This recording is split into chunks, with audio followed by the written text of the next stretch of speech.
भेजे, कोर्ट भेजे इनको, चलो कोर्ट भेजे। हाँ, इनका रिकॉर्डिंग करो, है ना। कोर्ट इनका जो नहीं पटाया कोर्ट भेजे उनको, कोर्ट बनाओ उनको। हाँ हाँ, इनका बनाओ। हाँ, हेलमेट लगाए, दोपहिया वाहन चला, हेलमेट लगाए, हेलमेट लगा के चले।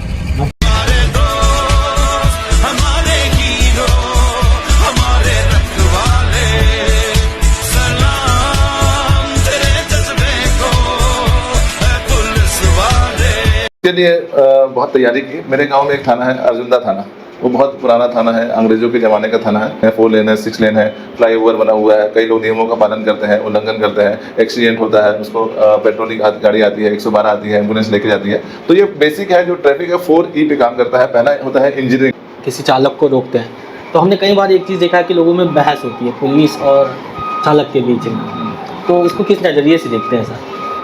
जो ट्रैफिक पुलिस का काम रहता है वो इन्फोर्समेंट का रहता है, और कोई भी व्यक्ति जो नियमों का उल्लंघन करता है तो उसको ये समझना चाहिए कि ट्रैफिक पुलिस आपकी मदद के लिए है, रक्षा के लिए है। आज हम Raipur DSP traffic Satish Kumar Thakur sir के पास, और आज हम जानेंगे उनके जर्नी के बारे में और उनका कार्यकाल कैसा रहा, और ट्रैफिक अवेयरनेस के बारे में कि ट्रैफिक व्यवस्था आखिर कैसी होनी चाहिए और लोगों को किस तरह से जागरूक रहना चाहिए और क्या नुकसान होते हैं।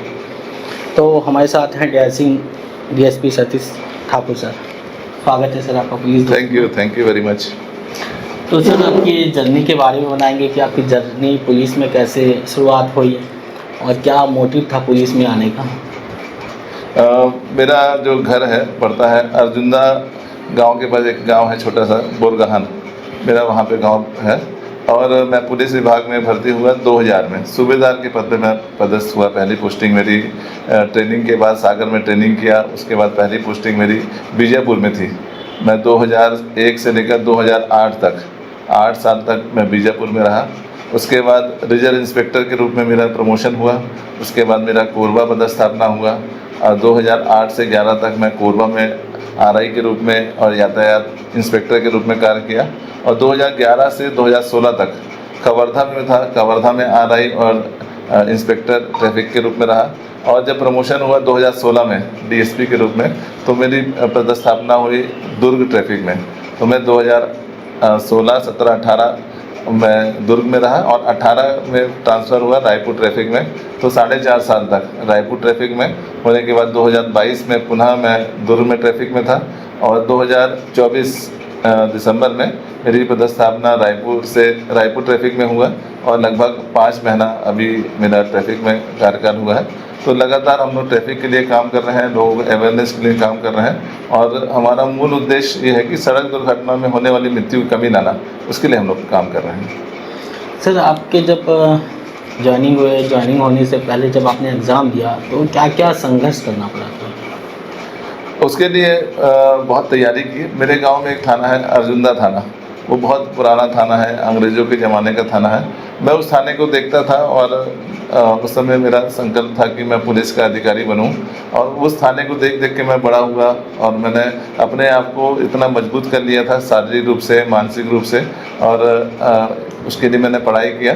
और जब 2000 में एग्ज़ाम हुआ तो छत्तीसगढ़ और मध्य प्रदेश एक था, तो उस समय एग्ज़ाम में मेरा सिलेक्शन हुआ, और उसके बाद ट्रेनिंग किया, और उसके बाद मेरा पोस्टिंग बीजापुर में हुई। जब आपको पता चला कि आप एग्ज़ाम में पास हो गए हैं, सिलेक्शन हो गया है, तो वो दिन कैसा रहा था सर? निश्चित रूप से काफ़ी खुशी का दिन था, क्योंकि जो परिश्रम मैंने किया था कि उसके लिए चाहे शारीरिक रूप से, मानसिक रूप से, हर प्रकार का त्याग मैंने किया कि मुझे पुलिस का अधिकारी बनना है, परिश्रम किया। और जब परिश्रम का फल मिलता है, और जो व्यक्ति का लक्ष्य रहता है और उस लक्ष्य को प्राप्त करता है, तो निश्चित रूप से काफ़ी खुशी होती है। पूरे परिवार को खुशी हुई, पूरे रिश्तेदारों को खुशी हुई, दोस्तों को खुशी हुई। तो निश्चित रूप से मेहनत करें और परिश्रम करें और लक्ष्य को प्राप्त करें, तो उसकी खुशी का आनंद उसका अलग रहता है। हमने अक्सर देखा है, सतीश सर को हम भी फॉलो कर रहे हैं, कब से कर रहे हैं ये भी हम आपको बताना चाहेंगे कि जब से दुर्ग भिलाई में जब अभिषेक पल्लव जी का सर का वीडियो वायरल होता था, तो हमने सर को भी काफ़ी एक्टिव रहते हुए देखा है, और ट्रैफिक के बारे में लोगों को जागरूकता करते हुए हमने काफ़ी ज़्यादा देखा है। तो सर जब आप दुर्ग में थे, भिलाई में थे, और जब आपने ट्रैफिक व्यवस्था जागरूकता की, तो हमने भी विज़िट करके जानकारी ली, देखा कि लोग थोड़ा सुधर गए हैं, लोग यातायात नियमों का पालन कर रहे हैं। तो ये सिस्टम कैसे काम किया, आपने क्या किया कि लोग जागरूक रहे? निश्चित रूप से ट्रैफिक जो होता है वो सेल्फ डिसिप्लिन है। जिस प्रकार बच्चा स्कूल में जाता है तो उसको ABCD सिखाया जाता है, तो हम लोग भी जब स्कूलों में जाते हैं, कॉलेज में जाते हैं, अलग अलग जगह में जाते हैं तो बेसिक से चालू करते हैं। तो हमारा रहता है बेसिक, A से एक्सीलेटर, B से ब्रेक, C से क्लच और D से ड्राइवर। तो वहाँ बेसिक से सिखाना प्रारंभ किए और उसके बाद E आता है। तो जो ट्रैफिक रहता है, आप लोग देखते हैं सड़कों पे गाड़ियाँ चल रही है, 2 लेन है, 4 लेन है, 6 लेन है, फ्लाईओवर बना हुआ है, कई लोग नियमों का पालन करते हैं, उल्लंघन करते हैं, एक्सीडेंट होता है, उसको पेट्रोलिंग गाड़ी आती है, 112 आती है, एम्बुलेंस लेके जाती है। तो ये बेसिक है जो ट्रैफिक है 4E पे काम करता है। पहला होता है इंजीनियरिंग, यानी सड़कें कैसी है, जितनी अच्छी सड़कें रहेंगी उतना स्पीड ट्रैफिक रहेगा। और उसके बाद दूसरा E आता है एजुकेशन। प्रत्येक व्यक्ति जो सड़क का उपयोग कर रहा है, चाहे वो पैदल चलने वाला हो, 2 पहिया चलाने वाला हो, भारी वाहन, सभी को यातायात नियमों की जानकारी होना बहुत आवश्यक है कि यातायात संकेत क्या है। 3 प्रकार के संकेत होते हैं, आदेशात्मक, सूचनात्मक, चेतावनी सूचक। इन संकेतों को जानें, उसका पालन करें। और उसके बाद तीसरा E आता है इन्फोर्समेंट, जो ट्रैफिक पुलिस इन्फोर्समेंट करती है, जो नियमों का उल्लंघन करते हैं, रॉन्ग साइड चलाएंगे, स्पीड में चलाएंगे, ड्रंक एंड ड्राइव गाड़ियाँ चलाएंगे, तो हम लोग इन्फोर्समेंट की कार्रवाई करते हैं, उसका चालान करते हैं, उसका लाइसेंस निलंबन करते हैं, उसको समझाइश देते हैं। तो और चौथा E आता है, बहुत इंपॉर्टेंट है, वो है इमरजेंसी। सड़कों पर देखते हैं कि लगातार गाड़ियाँ बढ़ रही है, तो एक्सीडेंट भी होता है। तो जो गोल्डन आवर रहता है, गोल्डन आवर में घायल व्यक्ति को मदद की आवश्यकता होती है, तो वहाँ भी हमारी हाईवे पेट्रोलिंग पहुँचती है, 108 की गाड़ियाँ पहुँचती है, 112 गाड़ियाँ पहुँचती है, उसको नज़दीकी अस्पताल में लेके जाया जाता है, उसका इलाज कराया जाता है, तो निश्चित रूप से उसकी जान बच पाती है। तो ये चारों E बहुत इंपॉर्टेंट है, ये चारों पिलर्स हैं जो ट्रैफिक के, इसको जानना, पहचानना, उसका पालन करना, हर व्यक्ति को इसको पालन करना, ये बहुत ज़रूरी है। तो अक्सर हमने देखा है, एक वीडियो क्लिप भी हम आपको दिखाएंगे कि सर जब किसी चालक को रोकते हैं तो हमने कई बार एक चीज़ देखा है कि लोगों में बहस होती है पुलिस और चालक के बीच में, तो उसको किस नज़रिए से देखते हैं सर? जो ट्रैफिक पुलिस का काम रहता है वो इन्फोर्समेंट का रहता है, और कोई भी व्यक्ति जो नियमों का उल्लंघन करता है तो उसको ये समझना चाहिए कि ट्रैफिक पुलिस आपकी मदद के लिए है, रक्षा के लिए है, सुरक्षा के लिए काम कर रही है। यदि कोई व्यक्ति हेलमेट नहीं पहन रहा है तो पुलिस के काम में है, जिम्मेदारी है कि उस व्यक्ति को जागरूक करे, उसको बताए, और उसके बाद भी यदि व्यक्ति नहीं मान रहा है तो उसका चालानी कार्रवाई करें। यदि लोग मदद करते हैं, उसको जानते हैं, उसको पालन करते हैं, तो उसकी जान भी बच पाती है। तो कई लोग ऐसे रहते हैं कि जो नियमों का उल्लंघन करने के बावजूद भी पुलिस से बहस करते हैं, किंतु हमारा उद्देश्य कभी भी किसी का चालान काटना नहीं रहता है, किसी को परेशान करना नहीं रहता है। एक व्यक्ति की जान बचाना ये हमारा उद्देश्य रहता है कि वो व्यक्ति जो घर से निकला है सुरक्षित घर में वापस पहुँचे। इस सभी उद्देश्य को लेकर चलते हैं हम लोग। तो हर माध्यम से हम लोग, चाहे गांव में हो, देहात में हो, शहरों में हो, लोगों को जागरूक भी करते हैं, जो नियमों का उल्लंघन करता है उसको इन्फोर्समेंट भी करते हैं, और घायल व्यक्ति की मदद भी करते हैं। सर ऐसे कभी कुछ हुआ हो जब कोई व्यक्ति घायल हुआ हो, आपने उसकी जान बचाई हो, फिर परिवार वाले आए हों, तो ऐसा कोई पॉइंट हो जो बताएंगे कि उनको कैसा लगता है? निश्चित रूप से जब एक कोई व्यक्ति एक्सीडेंट होता है, उसको समय पर इलाज मिलने के कारण उसकी जान बचती है, तो ये हम लोग उसको बहुत अच्छा काम समझते हैं। हम लोग एक पुण्य का काम सोचते हैं कि हम लोग एक व्यक्ति की जान बचा पाए। और लगातार हम लोग ट्रैफिक पुलिस के हर जवान जो पेट्रोलिंग में है, चाहे हाईवे पेट्रोलिंग में है, थानों की 112 है, हम लोग भी कभी कभी देखें कि एक्सीडेंट हो गया, हमारे सामने एक्सीडेंट हो गया, तुरंत हम लोग पहुँच के उसको निकालते हैं, अपनी गाड़ियों से भी हम लोग हॉस्पिटल छोड़ते हैं, उसकी जान बचाते हैं। तो सभी से निवेदन है कि आपके आसपास जब कभी एक्सीडेंट होता है तो एक नया कानून भी बना है, गुड सैमरिटन। यदि कोई व्यक्ति घायल की मदद करता है, उसको नज़दीकी अस्पताल में लेके जाता है, तो उसको गुड सैमरिटन कहा जाता है कि वो अच्छा मददगार है। तो उस पहले लोगों की धारणा थी कि हम किसी की मदद करते हैं, उसको अस्पताल पहुंचाते हैं तो हमको थाना जाना पड़ेगा, बयान देने के लिए जाना पड़ेगा, न्यायालय जाना पड़ेगा, किंतु ऐसा नहीं है। यदि आप उसकी मदद करेंगे तो शासन के द्वारा 5,000 रुपये का उसको इनाम भी दिया जाएगा। और एक व्यक्ति की मदद की आवश्यकता होती है जो घायल रहता है, एक्सीडेंट हुआ रहता है, तो उसकी मदद करते हैं, जान बचाते हैं, तो निश्चित रूप से उस परिवार के लिए एक बहुत अच्छा काम हम लोग उसको समझते हैं। कहीं ना कहीं आप भी एक पेरेंट्स हैं और कहीं ना कहीं हर घर में बच्चे हैं, तो पेरेंट्स आज के समय में आप देख रहे हैं कि पेरेंट्स अपने बच्चों की खुशी के लिए गाड़ी दिला देते हैं कि भैया आप गाड़ी चलाऊँ, उसकी खुशी है। तो आप इसको किस नज़रिए से देखते हो? और पेरेंट्स को क्या उन्हें गाड़ी देनी चाहिए अंडर एज?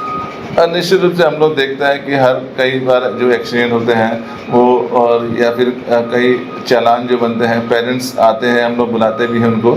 तो पेरेंट्स जब किसी व्यक्ति का एक्सीडेंट होता है, किसी नाबालिग का एक्सीडेंट होता है, किसी युवा का एक्सीडेंट होता है, और एक्सीडेंट होने के बाद उस पेरेंट्स महसूस करता है कि निश्चित रूप से मैंने बहुत गलती की है अपने बच्चे को, जो नाबालिग बच्चा है जिसको लाइसेंस भी उपलब्ध नहीं है, इतना परिपक्व नहीं है कि वो वाहन को चला सके, और अचानक से कोई गाड़ियाँ आने पे अपना कोई डिसीजन ले सके, और उस व्यक्ति को गाड़ी देता है तो उसकी जान को खतरे में डालता है। उसके कारण सामने वाला व्यक्ति जो अच्छे से चल रहा है उसकी जान को खतरे में डालता है।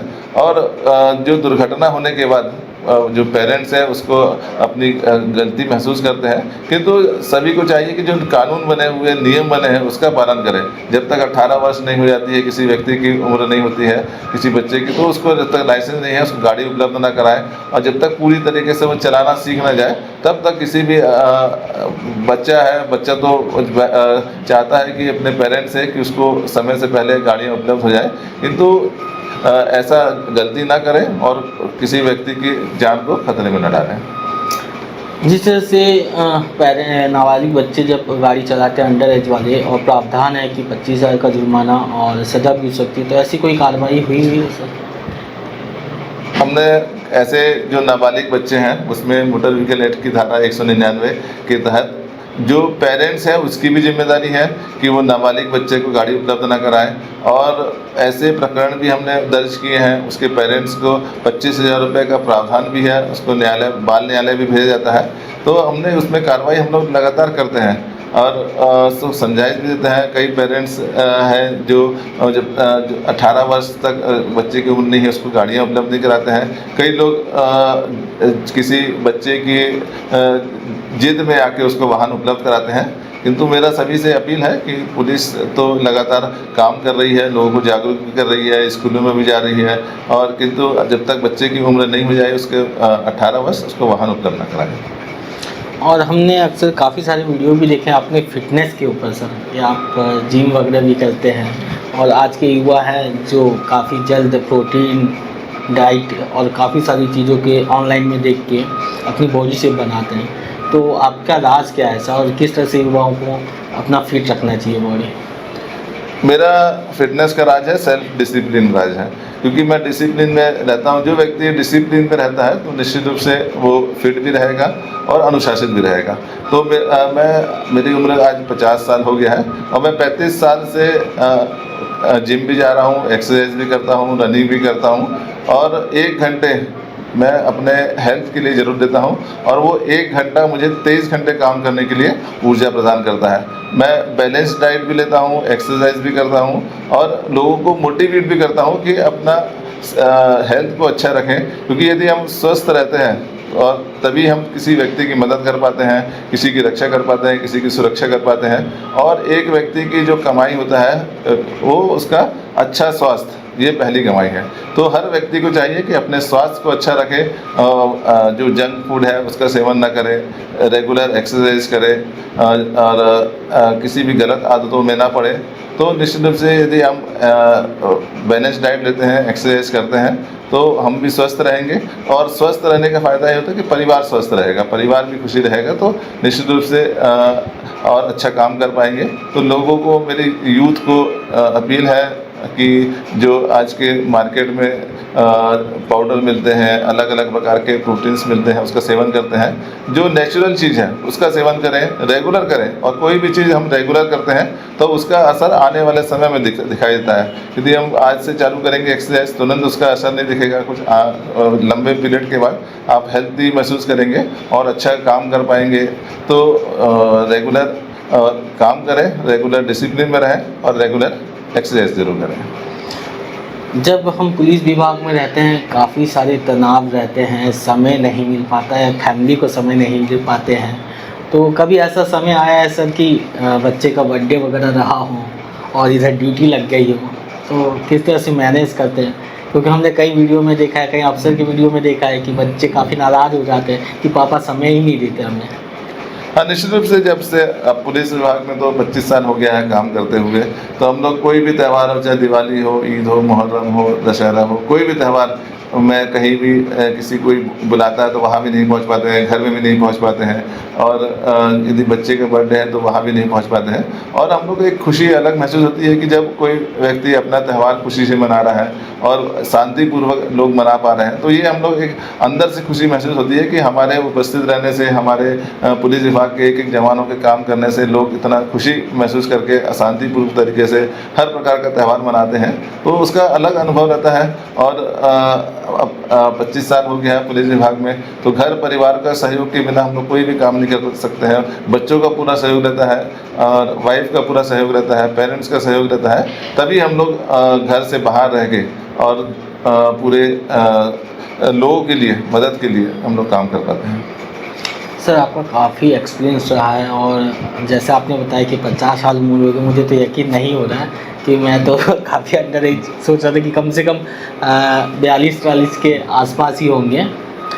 तो सर, अभी अपने एक्सपीरियंस से जो आज की युवा पीढ़ी है, जो कम समय में पैसा कमाना चाहती है, गलत नशे में चले, तो आपका एक्सपीरियंस क्या कहता है कि उम्र के बाद 25-26 के साल के बाद क्या चीज़ें नहीं करनी चाहिए?